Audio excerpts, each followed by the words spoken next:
गजरा तू लगैलू छा गइलू पूरा दुनिया में। भौजी गजरा तू लगैलू छा गइलू पूरा दुनिया में। पहिले वाला बेचते रहलू, पहिले वाला बेचते रहलू, वायरल भइलू मीडिया पे। गजरा ए भौजी गजरा, ए भौजी गजरा कौने लगैलू छा गइलू पूरा दुनिया में। भौजी गजरा कौन लगैलू छा गइलू सारा दुनिया में। भौजी गजरा म्यूजिक बाय मुकेश सिंह। गजरा छा गइलू सारा दुनिया में। हिमालय बेच गइल रहलू मोरे आगराज हो, माला के संगे संगे जग गइल भाग हो। सबके पीछा कइलू सुपर हिट हो गइलू।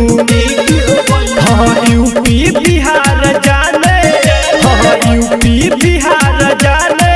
भौजी तोहरे कहनिया के गजरा ए भौजी गजरा, ए भौजी गजरा कौने लगैलू छा गइलू सारा दुनिया में। भौजी गजरा कौने लगैलू छा गइलू सारा दुनिया में।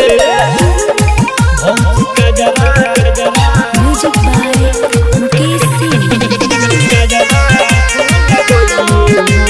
छा गइलू सारा दुनिया में। इस सम भोजपुरिया बखान हो, तोहरा के जाने लागल सारा जहान हो।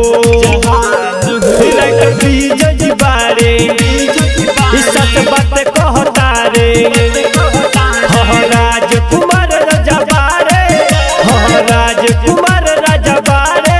कोहे भौजी चुनमुनिया तू गजरा ए भौजी गजरा, ए भौजी गजरा कौने लगैलू छा गइलू सारा दुनिया में। ए भौजी गजरा कौने लगैलू छा गइलू सारा दुनिया में। Mix by Aryan digital recording studio Raxaul.